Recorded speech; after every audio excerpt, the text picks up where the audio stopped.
What's up, everyone? Jeff from Retro Arcade Gaming on YouTube, back with another port battle. Up this week, a game, quite frankly, I was never very good at. We're going to take a deep dive into the 1982 Gottlieb classic, Q Bert. One of the unique aspects of the original arcade cabinet was the mounting of the joystick diagonally in the cabinet. Up or north became northeast or up and to the right. Down and south became southwest or down and to the left. Many of the ports carry over this diagonal joystick requirement, which means to get truly accurate joystick movements, you need to rotate your controller about 45 degrees clockwise. The premise of Q Bert is simple. The playfield is a 28-cube pyramid. Your goal is to change the color of all the cubes to the target color, usually shown in the upper left-hand corner of the screen. As the game progresses, cubes begin to require two color changes. In the early stages, once the cube reaches its target color, it will stay locked on. Later, this isn't true, and the cube will change colors every time you land on it. You have the usual enemies to avoid, including simple colored balls, Coily, Ugg, Wrong Way, Slick, and Sam. Red balls will kill you. Green balls will immobilize the on-screen enemies momentarily. Since I'm red-green colorblind, I always had a problem with this. Slick and Sam revert the color of cubes until you capture them, or they jump off the pyramid. There are floating discs in random places to the side of the playfield. They will carry Q Bert back to the top of the pyramid and usually dispatch any enemies on the screen. Let's get started, and as usual, take a look at the arcade original via MAME.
Interestingly enough, Warren Davis, who programmed much of the original Q Bert, felt the game was too easy and developed faster, harder, more challenging Q Bert in 1983. The game was never released. However, Davis released the ROM in about 1996. Here's a look at that, again, via MAME.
For the most part, we are going to be looking at officially licensed ports for this video.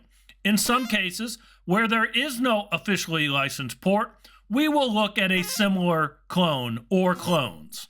Up first, the Atari 2600 port released by Parker Brothers in 1982. Yeah, it's a 2600 port. It's simple. It's not real complex, but considering the platform, this is a very well done port.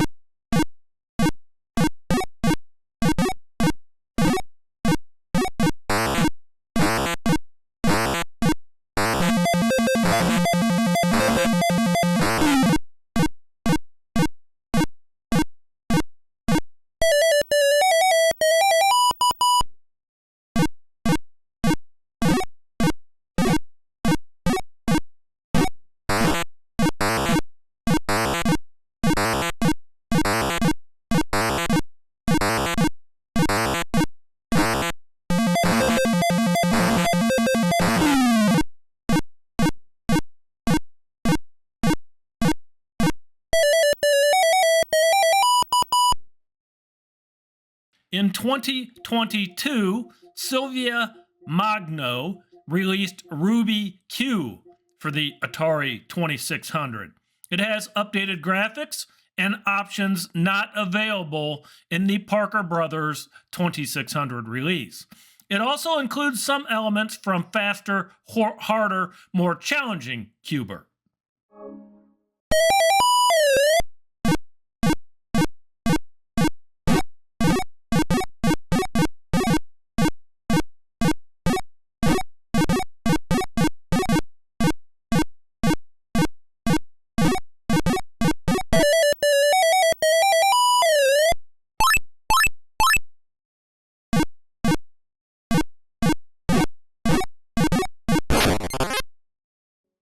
The Apple II did not get an official Q Bert port.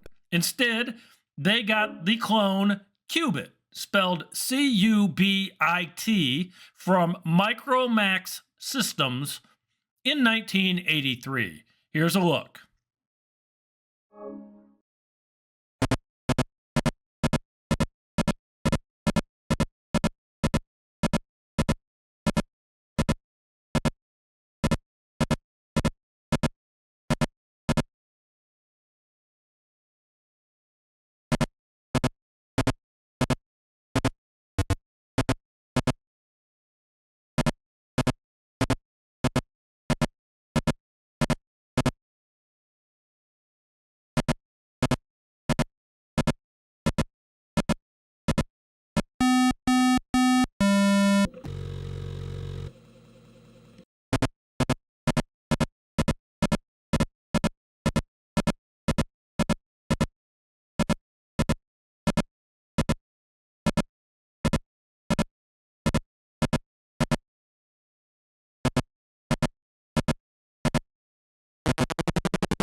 The BBC Micro got a Q Bert port in 1983 from Superior Software.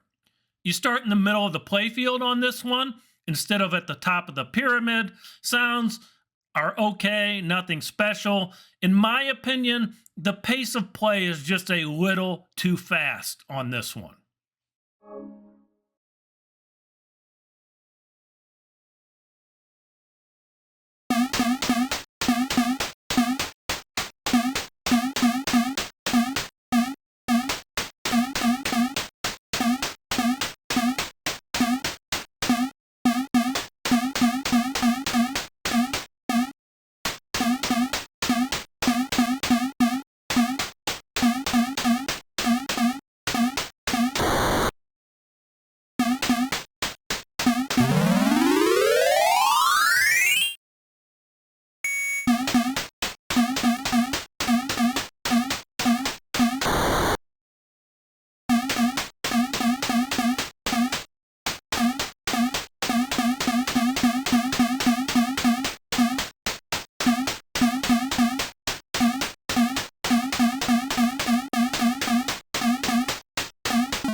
Acornsoft released the clone Bouncer for the BBC Micro in 1984.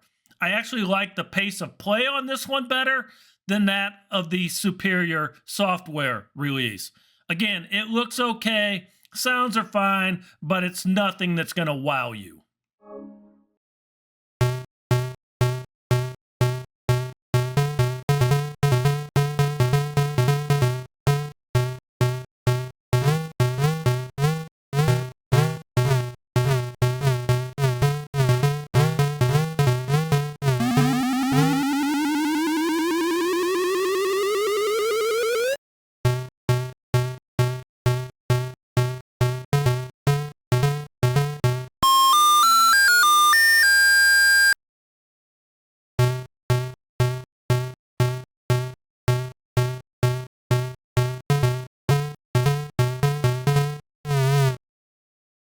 A port was released for the Odyssey 2 in 1983 by Parker Brothers.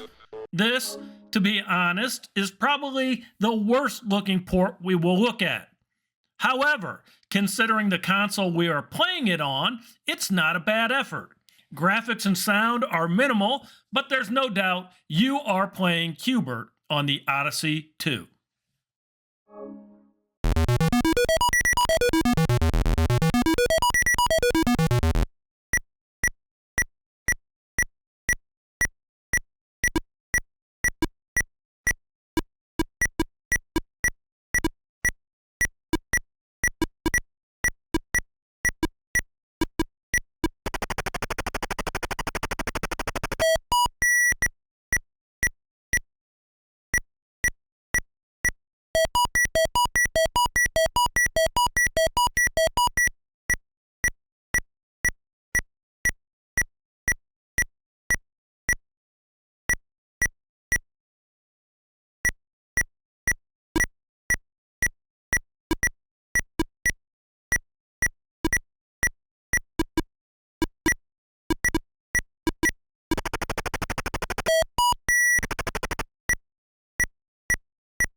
The Colecovision got a Parker Brothers port in 1983, and to be quite honest, it's one of the best ports we will look at. Sounds good, looks good, overall just very well done.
Parker Brothers released a port for the VIC-20 in 1983. From one of the best looking to one of the worst looking. Again, in saying that, we have to consider the platform we are looking at it on. It's only got 21 squares. Sounds are not terrible, but they aren't great either. If you had a VIC-20 back in the day, this was probably awesome. Looking at it now, in comparison to the other ports, not so much.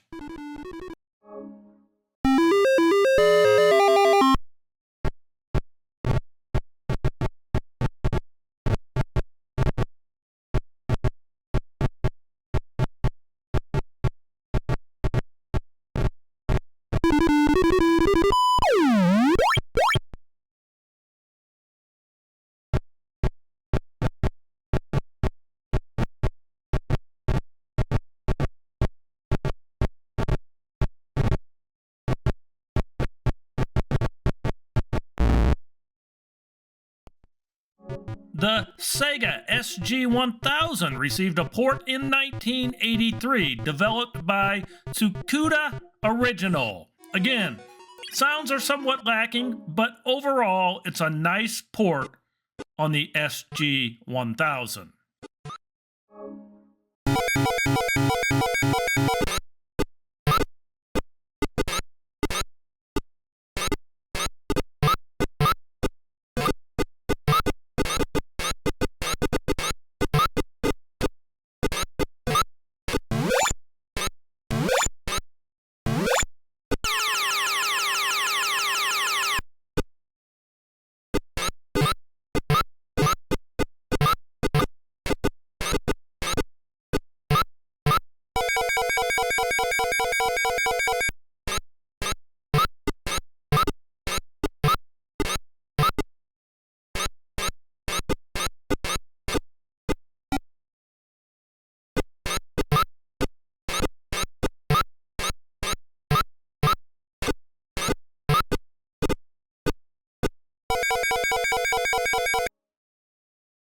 Another Parker Brothers port was released for the Texas Instruments TI 994A in 1984. Graphically, this is a very nice port. The sounds that are there are decent, but several of the sounds are missing or can only be heard at certain times. Having said that, for the TI 994A, this is actually one of the better ports.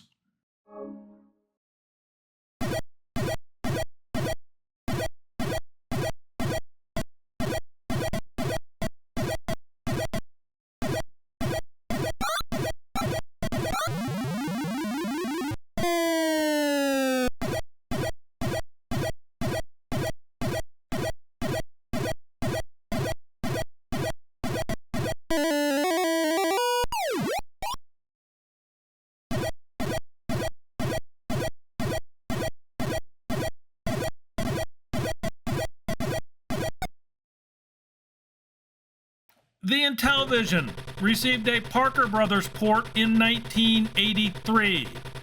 Back to 21 cubes, the graphics are very blocky and pixelated. Sounds are okay. Listen, man, none of these are bad ports. Some of them just look and sound a whole lot better than others.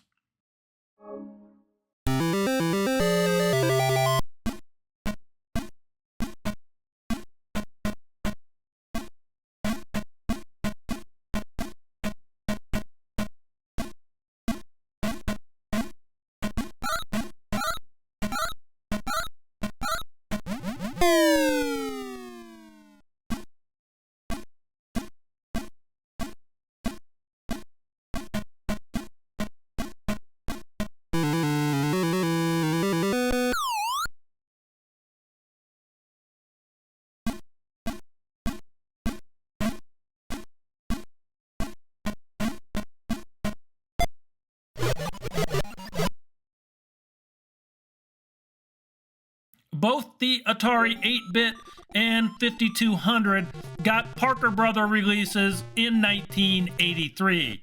The 8-bit is among the best ports we will look at, ranking right up there with the Colecovision port. Sounds are outstanding, and it looks very good. Have a look.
The Atari 5200 release looks very good too. There are some subtle differences between it and the 8-bit port. The scoring area and text areas are more blocky and pixelated, and the sounds aren't quite as good as the 8-bit. Outside of that, it is a very nice port for the Atari 5200.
Parker Brothers released a port for the Commodore 64 in 1983. Again, another very good port. Sounds are very good, and the graphics are nice and sharp. I'm always partial to a good Commodore 64 port, and I rank this one right up there with the best of them.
MS-DOS got a Parker Brothers port in 1984.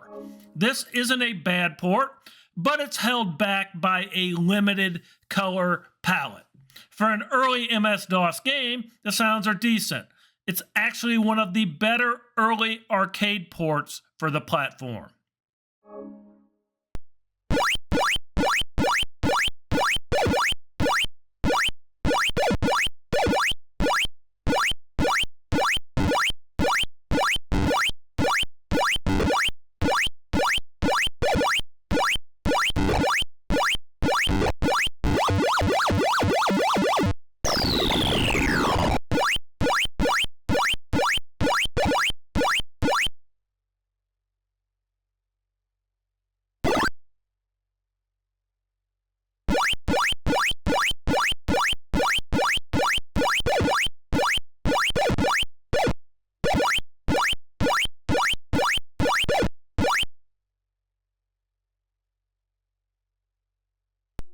JROK, who is well known in both the arcade and emulation circles for his work, developed a Q Bert homebrew for MS-DOS in 1997, calling it PC Bert. It sounds almost arcade perfect, and it looks damn good.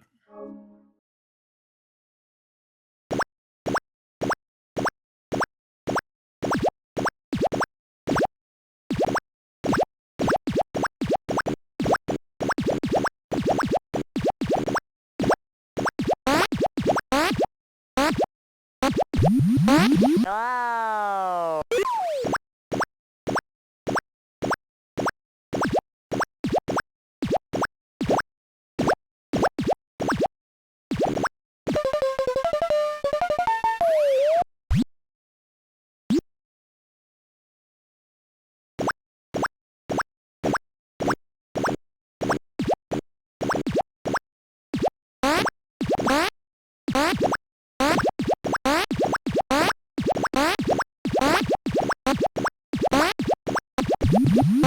Wow.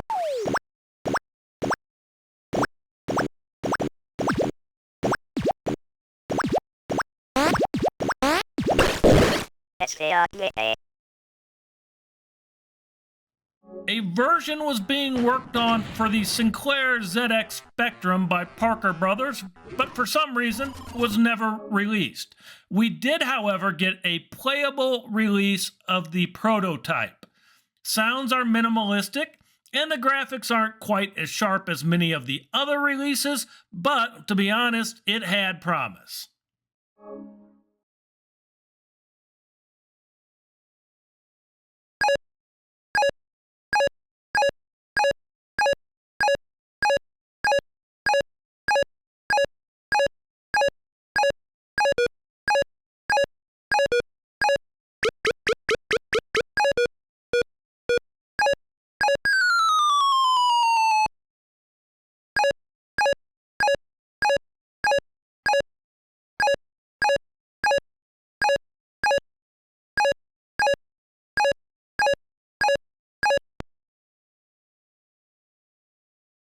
A clone entitled Pogo was released for the ZX Spectrum by Ocean Software in 1984. It doesn't have cubes, rather hexagons, and the sounds are very minimal. It does look very good though. Other than those minor differences, it plays exactly as you would expect a Q Bert clone to play.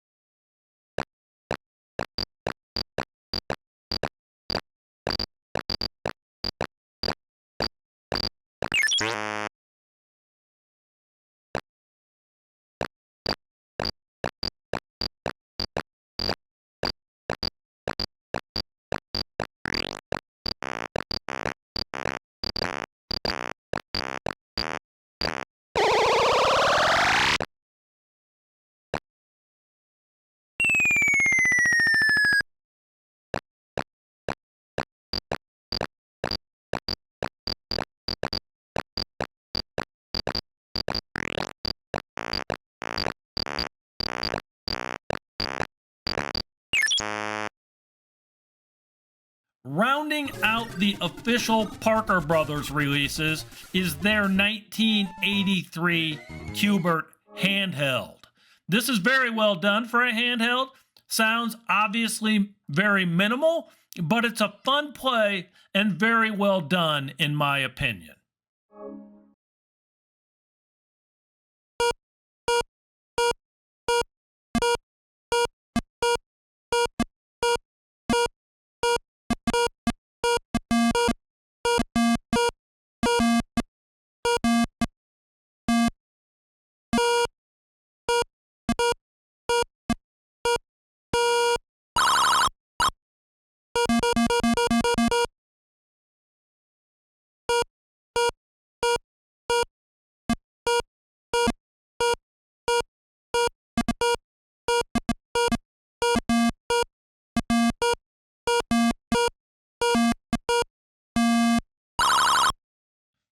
The Amstrad Color PC got a clone in 1984 entitled ER Bert, or Crazy ER Bert. This was also released for the BBC Micro. The first level is the basic Q Bert pyramid. The next levels are more isometric random shapes, not necessarily pyramids, similar to what we'll look at in some of the later games in this series. It plays slow, has random pickups on the playfield that I still don't know what the hell they do, and it actually sounds fairly lackluster.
The TRS-80 got a number of clones.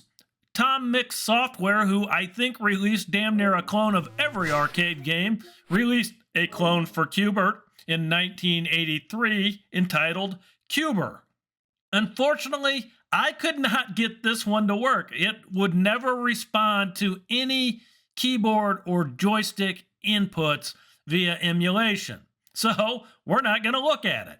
Instead, we're going to look at the 1983 Spectral Associates clone, Cubix.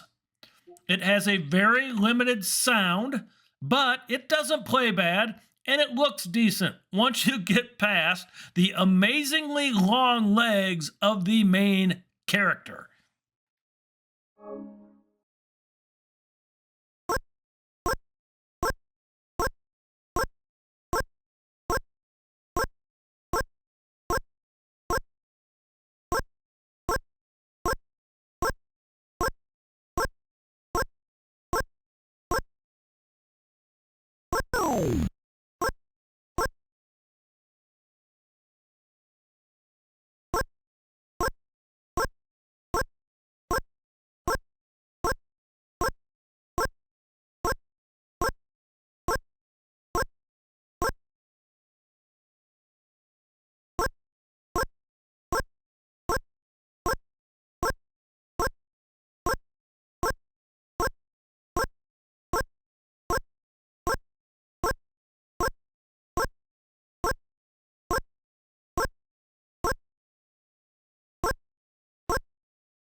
Pyramix is another TRS-80 clone released in 1987 by Color Venture. This one looks a lot better and sounds much better. Don't hold me to this, but I think this one does require a Coco 3.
Konami released a title called Q Bert for the MSX in 1986. It's actually more similar to Q Bert Cubes than Q Bert, but we're going to look at it anyway. To be honest, I didn't read the directions. I just played it until I cleared the first level. I had absolutely no idea what the hell I was doing. I just jumped around until I cleared it.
Konami released a port of Q Bert for the NES and Famicom in 1989. You can customize the controller on this one, which is very nice.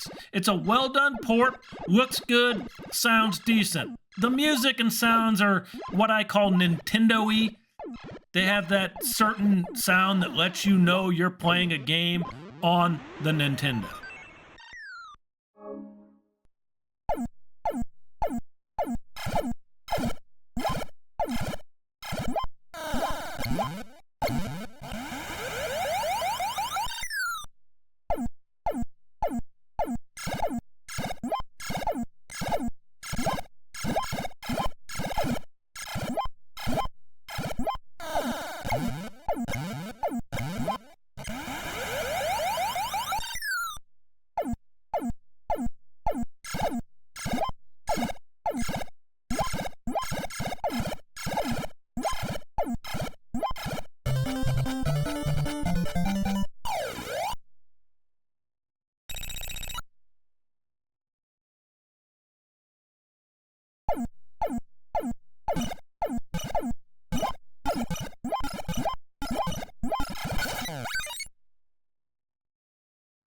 The Game Boy got a port in 1992 from Jaleco.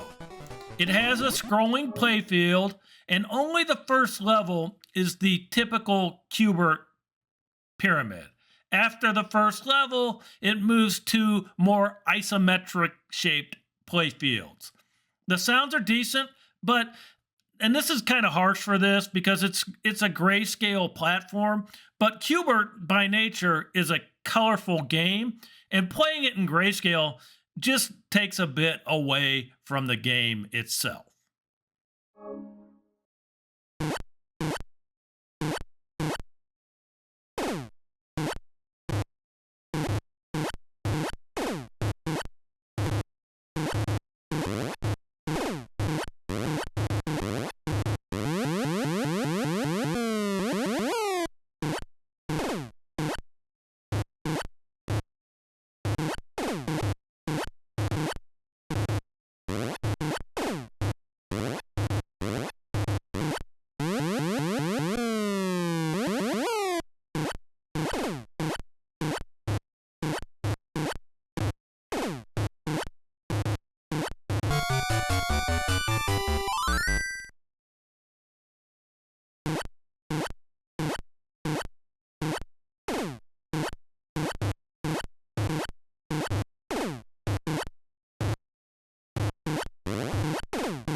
Q Bert 3 was released for the Super NES in 1992.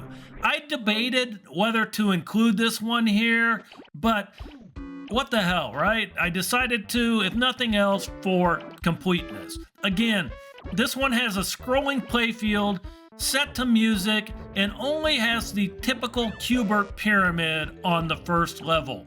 After that, it changes to isometric levels comprised of wooden boxes, wrapped gifts, all sorts of crap.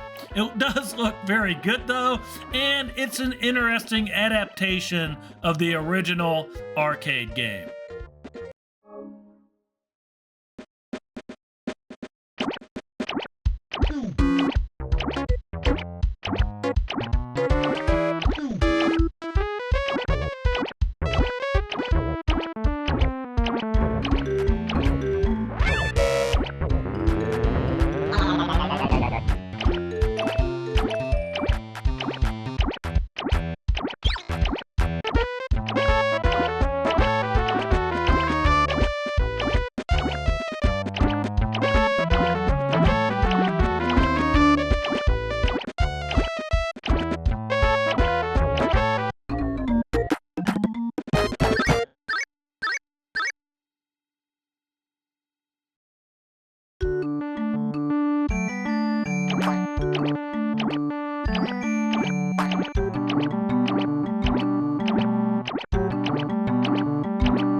1992 saw a clone released for the Commodore Amiga entitled Q Bert.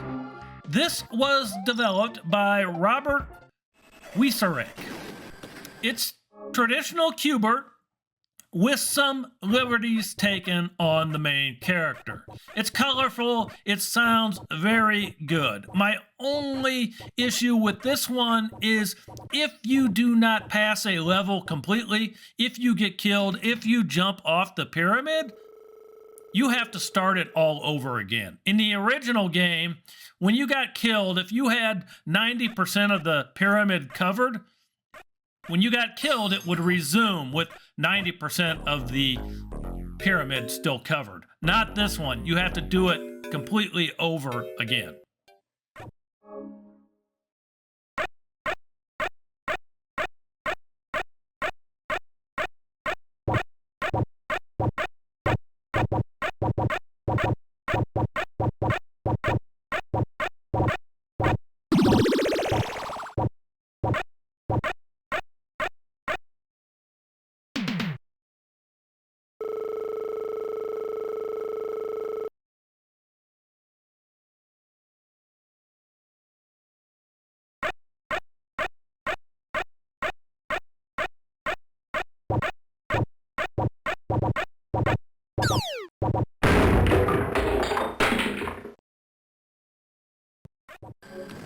John Donzilla released a clone for the Vectrex in 1998 entitled Spike Hoppin.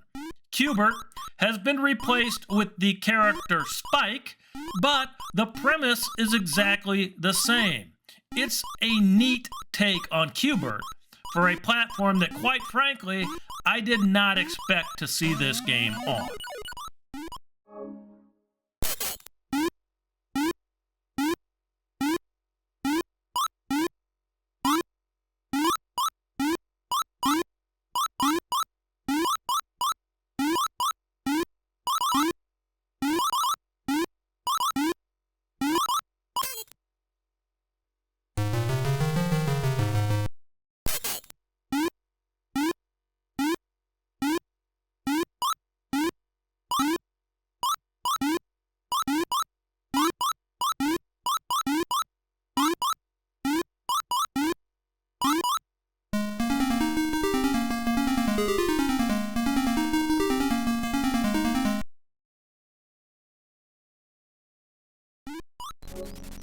Q Bert was released in 1999 for the PlayStation and Microsoft Windows.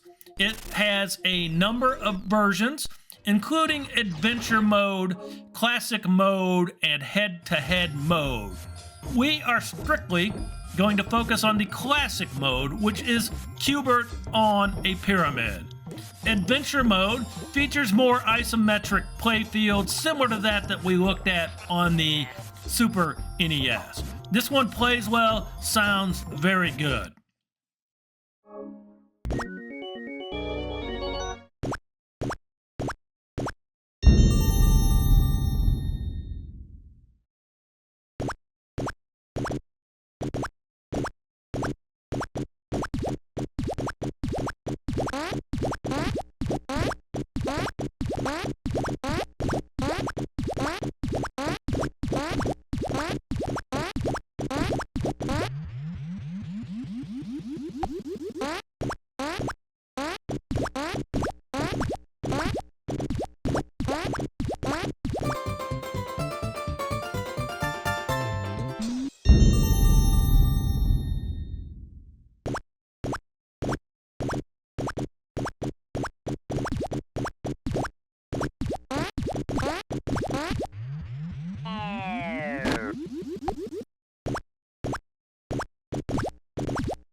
A version was released on the Dreamcast by Hasbro in 2000.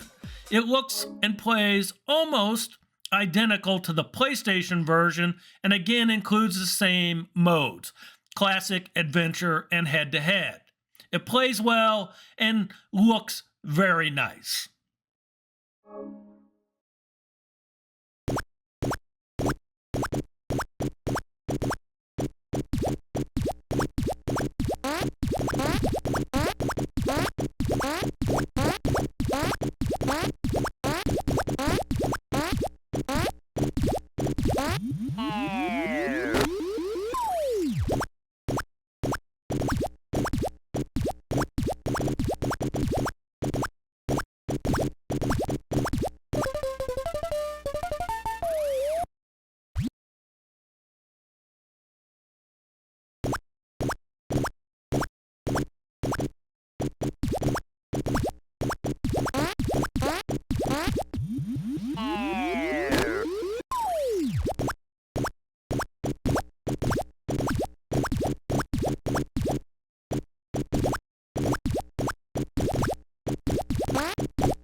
And just so you can see it, here is adventure mode on the Dreamcast. It's exactly the same as adventure mode on the PlayStation port. You can see the differences between classic mode and adventure mode for yourself.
Q Bert got colorized on the Game Boy with the 2000 Hasbro release for the Game Boy Color. This one is a scroller and only uses the traditional pyramid on the first level. After that, it moves on to isometric levels in arcade mode. It also features an adventure mode similar to the Dreamcast and PlayStation versions. Having said all that, it actually plays nicely on the Game Boy Color, and unlike the Game Boy itself, it gives us that Q Bert color back that I so missed on the Game Boy release.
Ken Siders released a homebrew of Q Bert on the Atari 7800 in 2007 entitled B*****. I don't know how you say that. Bonk? I don't know. Sounds aren't arcade accurate, but it looks very good, and it's a very nice homebrew for the 7800.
Q Bert Rebooted was released for the PlayStation 3, PlayStation 4, Xbox One, Steam, Android, and iOS in 2014. It features both classic mode and rebooted mode. Here is classic mode on the PlayStation 3. As expected, it's arcade perfect.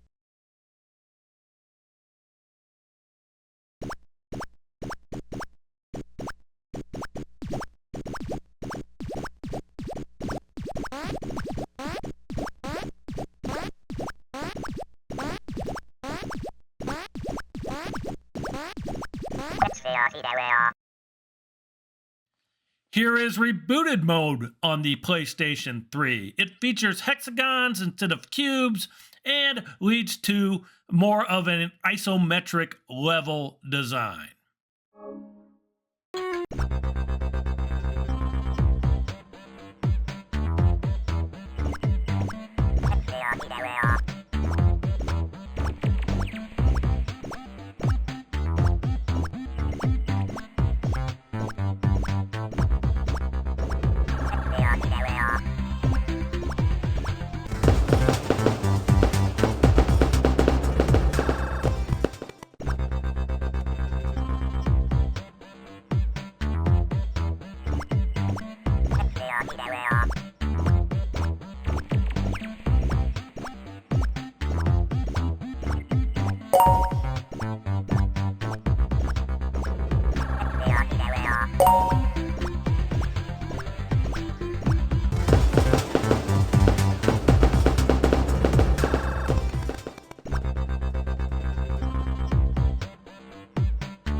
Q Bert Rebooted was also released on the PlayStation Vita, just for comparison's sake, and to give us another handheld to look at.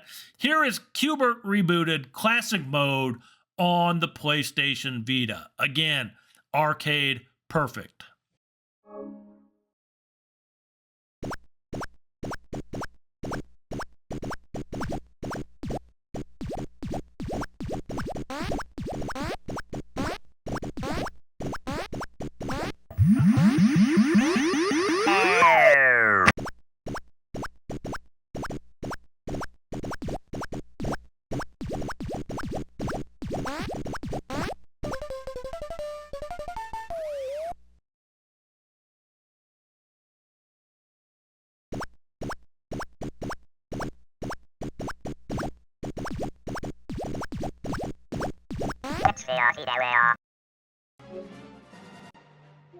Q Bert received a release for Android phones, iPhones, and iPads in 2019 via Sony. The main game doesn't represent the arcade game adequately. It's more similar to the adventure mode that we've looked at earlier, or Q Bert 3 that we looked at on the Super NES. However, after you pass 10 traditional rounds, you unlock what is called arcade mode, which is classic Q Bert on a pyramid. It looks good but scrolls, sounds good with some unnecessary background music, and movement is made via swiping on the screen. So you will see my mouse.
Finally, Mega Q Bert is a homebrew released for the Sega Genesis by Gottlieb, Jaklub, in around 2022. It features both arcade mode and mega mode. Up first, arcade mode, which is a nicely done homage to the arcade original. The sound's a little electronic in nature, but it's a very nice rendition of Q Bert on the Sega Genesis.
Next, here's a look at Mega Mode from that same title. Again, like the other modes on the other games, it features more isometric play fields, but it's very well done.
And with that, we have wrapped up our look at Q Bert, ports, clones, and homebrews.